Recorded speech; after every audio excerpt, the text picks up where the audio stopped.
For today's video mga mi, share ko lang po ang 3 days experience ko sa paggawa ng recycled gown material Filipiniana na paggawa ng aking kumare. Gawa ito sa plastic, labo. Kinonbine ko ang pagtatahi ko, pinagpuyatan, with paper plate pa yan, recycled material, satin ribbon, flowers.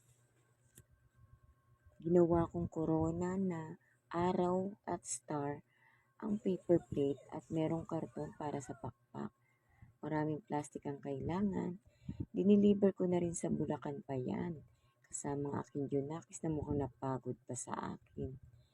Siyempre para masukat ng aking cute na baby girl client. At masakto ang sukat dahil nga hindi ko siya nasukatan, from Pasay pa ako. Tuwang-tuwa siyang isukat ang kanyang gown. Excited na siya para bukas with nakaprepare na tula. Sana pala ring manalo.